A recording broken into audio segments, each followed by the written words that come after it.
Steve, do you like Lower Decks? Steve, tell us what you thought about Lower Decks. Are you going to review Lower Decks? Where's the Lower Decks video, Steve? It's here! I'm sitting here recording it right now, okay? Jesus, you all... I love you. But you're so needy. It's very unbecoming. Now that the entire first season of Star Trek Lower Decks has been released, I can take a look back at these 10 episodes, think about what I liked and what I disliked, what worked for me and what didn't, and then tell those things to you, and then you can either agree with me or be wrong. I'm kidding! Come on! I'm not that guy. That's dickhead internet critic guy. That's not me. Except in private, where no one else can see or hear, when it's just my thoughts and myself, my true self, the one I dare not show the world, the one which must remain for all time a secret, cocooned in sheltering shadow, unglimpsed by the people, for how could they ever truly comprehend the depth, the endless fathoms of my... The first episode of the series is titled Second Contact, and it does a good job of bringing us into the world of the show. Spoiler warning, by the way. I'm going to talk about stuff that happens in the show, so if you haven't watched the show and you don't want to know what happens in the show before you watch it, just don't watch this, I guess. We meet the four main characters, Mariner, Boimler, Tendi, and Rutherford, and the senior officers aboard the USS Cerritos, Captain Freeman, First Officer Commander Ransom, Security Chief Shax, and Chief Medical Officer Dr. Tana were introduced to the Cerritos and its primary mission, which is not seeking out new life and new civilizations, but doing the follow-up, signing the paperwork, making sure relations between the Federation and the newly contacted people are running smoothly. Second contact. And we get not one, but two plots, one following Mariner and Boimler on a planet where Mariner's well-intentioned attempt to give farm equipment to the locals backfires and leads to her and Boimler getting chased by a giant spider. The other aboard the Cerritos, where Ransom's bug bite leads to the spread of a virus that transforms the crew into rage zombies.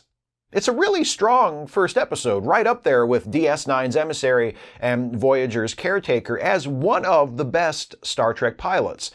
In fact, while I wouldn't say it's the best episode of the season, even now, 10 weeks later, it's the episode that I have the strongest memory of.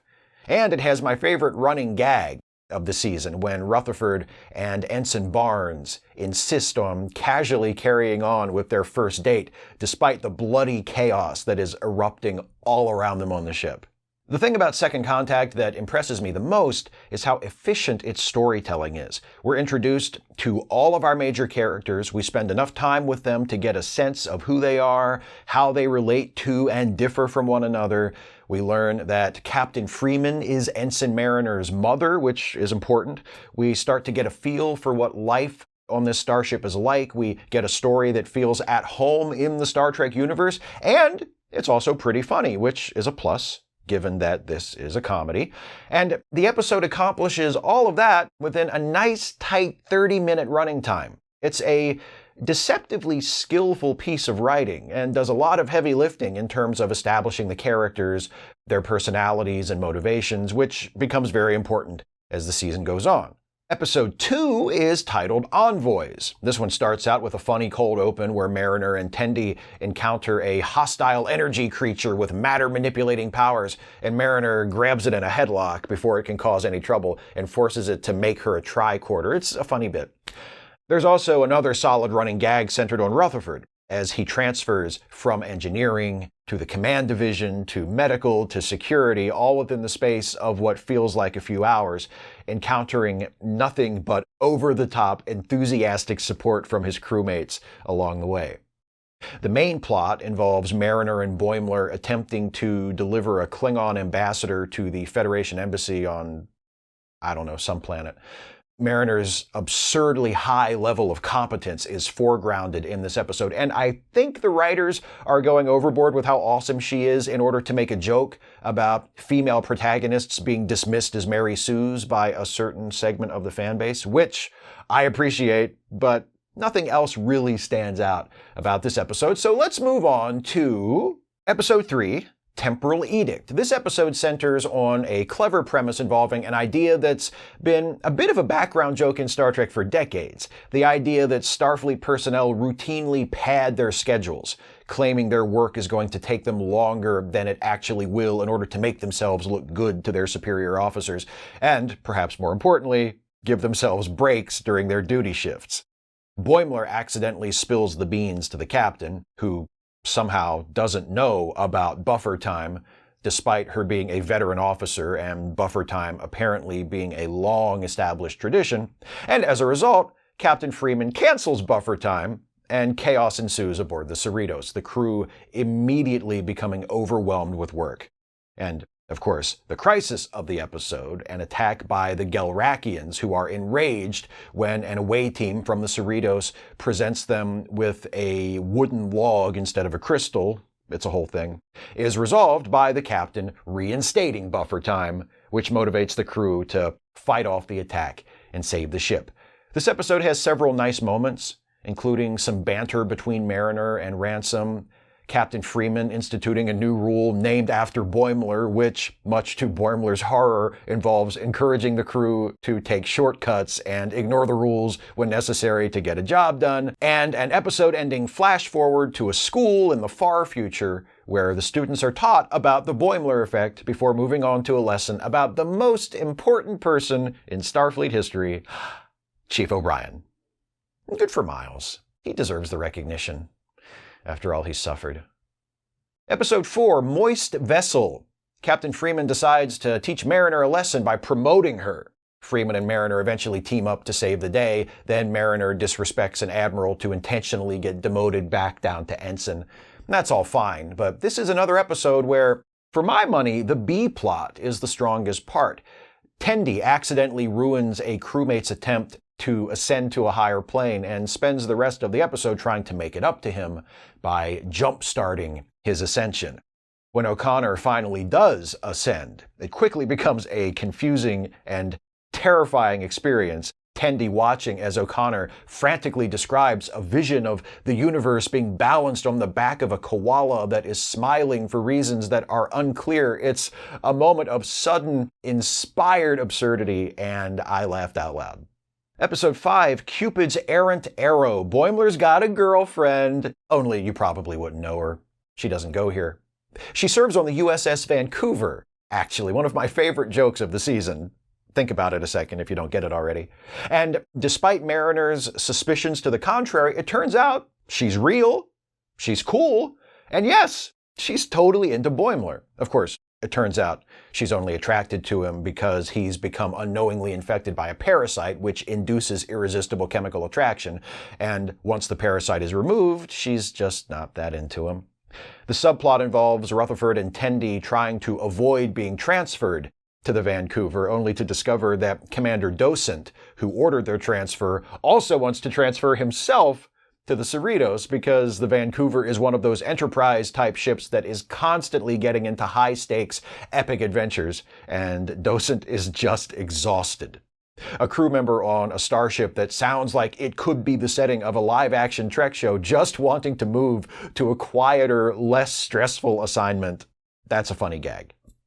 Episode 6, Terminal Provocations. A lot happens in this episode. There's a standoff between the Cerritos and some hostile scavengers. We get to know Ensign Fletcher, who is such a good officer and supportive friend to Boimler and Mariner that he seems too good to be true.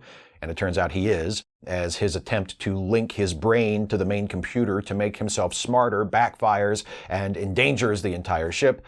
But let's be honest.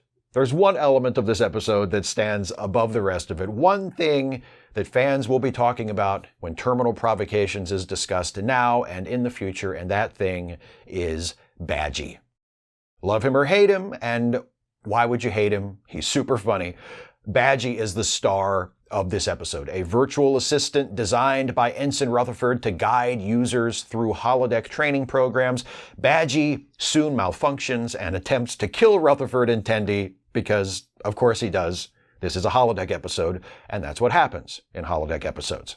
The Badgie story builds to this absurdly grim climax where Rutherford defeats Badgie by breaking his neck. Then the holodeck reboots and Badgie pops back up and he's back to his old, helpful, pre-malfunction self. Or is he? He's not. Episode 7, Much Ado About Boimler. The captain, first officer, and security chief of the Cerritos are being sent off to a super-secret chain-of-command-style mission having something to do with planting seeds on a colony, so a temporary replacement crew is brought in, led by Captain Ramsey, an old friend of Mariner's. Meanwhile, Rutherford's transporter test goes wrong, leaving Boimler in a glowing blue, half-phased state. And hilarity ensues.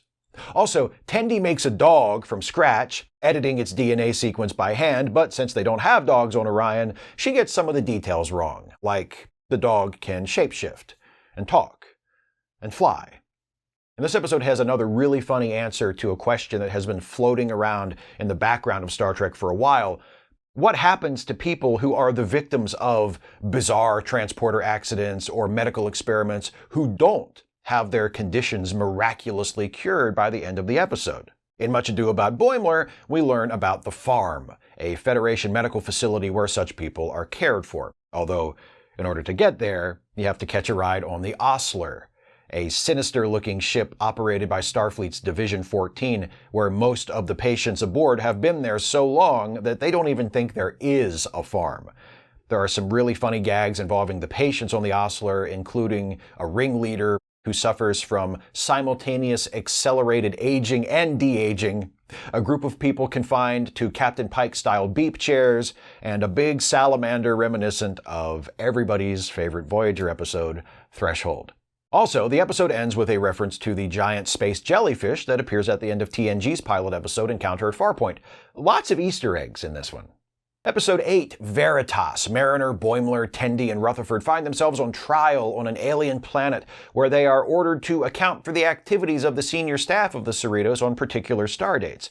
Once again, Tendi and Rutherford get the funniest material, with Tendi being mistaken for a tactical specialist nicknamed the Cleaner and dragged into a dangerous mission where she eventually rescues the crew and helps to steal a Romulan ship despite constantly trying and failing to clear up the misunderstanding.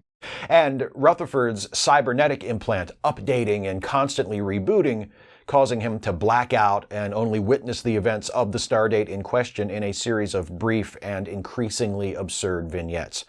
Both of those sequences are hilarious, and they must have been a lot better than whatever Boimler and Mariner do on that episode, because I didn't even remember their stories and had to look them up before I wrote this bit.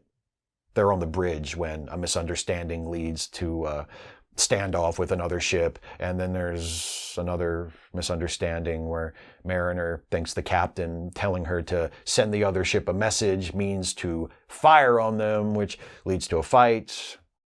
I don't know. Like I said, I honestly don't really remember. Oh, and Q is in this episode. It's a Q cameo. Episode 9, Crisis Point. Mariner's attempt to liberate an oppressed group on a planet visited by the Cerritos is undermined by Captain Freeman, so Mariner takes out her frustration by taking over Boimler's holodeck simulation of the Cerritos and remaking it into an epic action movie, casting herself as the villain. Boimler is more interested in using the extremely accurate holo simulation of the captain to practice kissing her ass and bucking for a promotion, his original intention for the program, so he largely taps out of Mariner's movie plot and is replaced in Mariner's story by a suspiciously similar substitute named Shempo. The episode is packed with jokes about Star Trek movies, including a ludicrously overlong montage of beauty shots of the ship that made me laugh out loud, Rutherford saving the day with some unlikely transporter heroics, then explaining to a dubious chief engineer Billups that what he did was possible because it's a movie and, quote, you can do all sorts of beaming stuff in a movie, and a climactic fight on a catwalk between the hero and the villain, both of whom are Mariner. It's a really funny episode, though I do think the character arc of Mariner is a problem. She goes from running a holo program where she murders simulations of her crewmates and appears only seconds away from killing the simulation of her own mother to being back to her old self by the end of the episode. And it's all kind of hand-waved by Mariner saying, "Hey, I feel better, therapy works." It's a funny episode, but the only time during this season where I feel like the shorter running time works against it. Mariner goes pretty damn far out there and then snaps back more or less to where she was when she started, and it feels like a long distance for her character to travel in only half an hour. Episode 10, No Small Parts. Boimler accidentally outs Mariner as Captain Freeman's daughter. That was a secret from the rest of the crew up until then. And the Cerritos is attacked by a roided-out pack-led ship that has already destroyed another Starfleet ship, the Solvang. Meanwhile, Tendi supervises the orientation of a new crew member, an exocomp named Peanut Hamper. Mariner and Boimler come up with a plan to defeat the pack-led ship using a computer virus, which Rutherford creates on the holodeck with help from Badgie, and the whole mission looks tailor-made for new exocomp crewman Peanut Hamper to heroically save the day by delivering the virus to the pack-led ship. But Peanut Hamper is like, nah, and beams herself into space instead of endangering herself to help the ship. So, Rutherford loads the virus into his cybernetic implant, and Security Chief Shax flies him over to the pack-led ship on a shuttlecraft. Rutherford tries to upload the virus into the pack-led computer, but Badgie reappears, turns heel again, and tells Rutherford that he won't finish uploading the virus until Rutherford is dead. So, Shax takes matters into his own hands, tears out Rutherford's implant, puts Rutherford back in the shuttle, and shoves the shuttle safely out into space moments before Badgie blows up the pack-led ship, killing Shax in the process. More pack-led ships arrive to threaten the heavily damaged Cerritos, but help arrives in the nick of time in the form of the USS Titan, commanded by none other than Captain Will Riker. We get appearances from both Jonathan Frakes as Riker and Marina Sirtis as Deanna Troi, and they even get the final lines of the episode, including a beautifully written line of Riker's, where he orders the ship underway by asking for warp in the factor of 5, 6, 7, 8. Oh, and Boimler gets promoted and transferred to the Titan, which is a very interesting place to end the season and really opens up the possibilities for Season 2. My only concern is that at the end of the episode, as the Titan jumps to warp, I found myself way more interested in watching a non-existent show about the animated adventures of Captain Riker than in watching more Lower Decks. But that's just me. I'm a shameless Riker mark, as you know. So, overall thoughts on the season. I like this show a lot. Before Lower Decks premiered, when people would ask me if I was looking forward to it, I'd usually say something like, well, I'm not excited about it, but I'm not dreading it either. It could be great.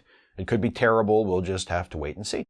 And now that I have seen it, I can't honestly say that I think it's great, but it's much, much closer to great than it is to terrible. It's a solid show. I like the main characters, and I specifically like the way the cast is structured, with a lead foursome that splits easily into two pairs, Mariner and Boimler and Rutherford and Tendi. I like the supporting cast too, which consists of the senior staff of the ship in a nice reversal of how it usually goes on Star Trek series.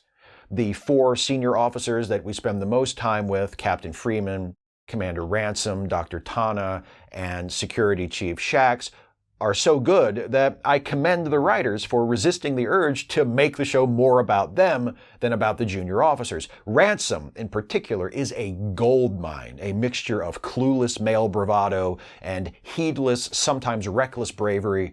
Plus, he's a youngish first officer with a beard, so he's always good for a Riker joke, which I appreciate. In the later episodes, perhaps knowing they were planning on killing off Shax in the finale, the writers also start to develop the chief engineer of the Cerritos, Lieutenant Commander Billups.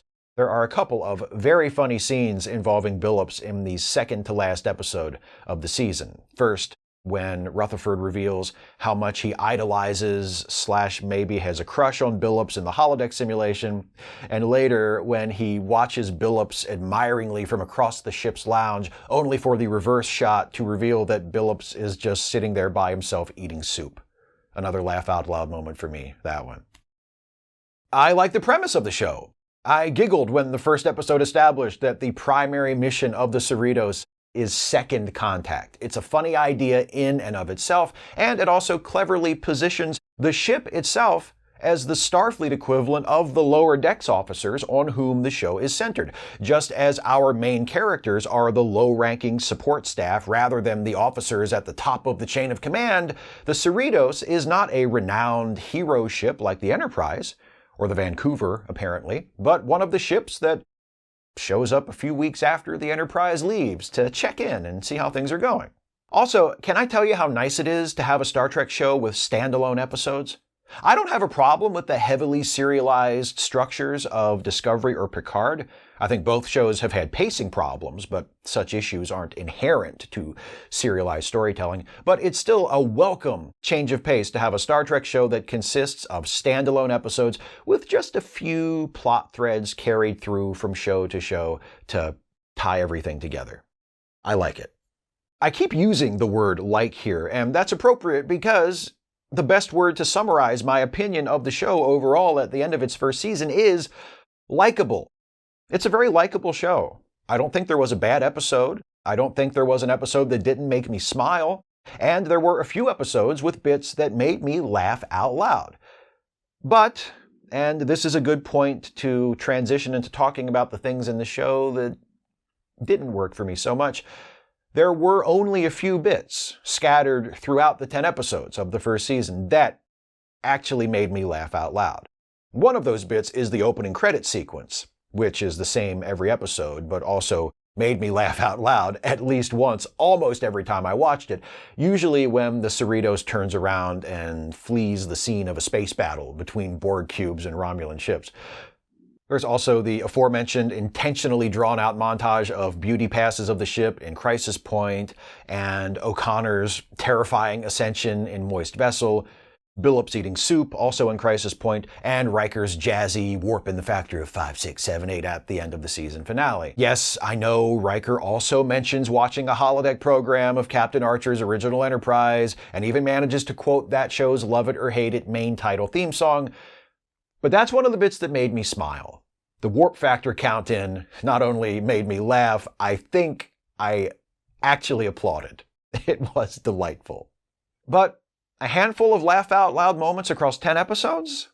I don't know. Is it unreasonable of me to expect a comedy show to be able to make me laugh out loud more often than an average of once every 3 episodes or so?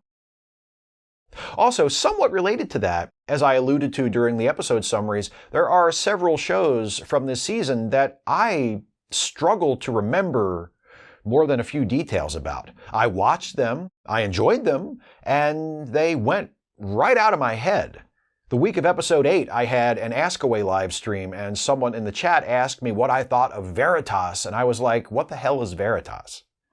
And Veritas was the title of that week's episode. That's not necessarily the fault of the show. Maybe I just need to pay better attention or something, but I don't remember having that problem with Discovery or Picard. Then again, maybe the fact that I don't remember is the problem. Sorry, what were we doing here again? Neurodegeneration jokes! The other major issue I had with the show is the fan-servicey nature of many of the gags. Most of those didn't work for me, even if they did sometimes elicit a smile of recognition. Gags like Mariner and Boimler referencing missions or characters from classic Trek or Next Gen, or Q showing up, or even the O'Brien statue at the end of Temporal Edict are cute, but more often than not, they aren't really justified within the stories they're a part of, and as such, it feels like they're in there just so we can go, oh yeah, I know that, and not because they actually belong there. Some of the fan service works. Riker and Troy's presence in the season finale works because there's a reason within the story for them to be there. They don't just pop up randomly for a punchline. And the numerous fourth wall breaking jokes about Star Trek movies in Crisis Point are justified by the fact that they're part of a show within a show. Boimler randomly mentioning Captain Picard Day, not so much. Though a later reference to Captain Freeman Day is a much better joke, and I wish they'd just gone with that and left out the Captain Picard Day reference altogether, because it's the same joke.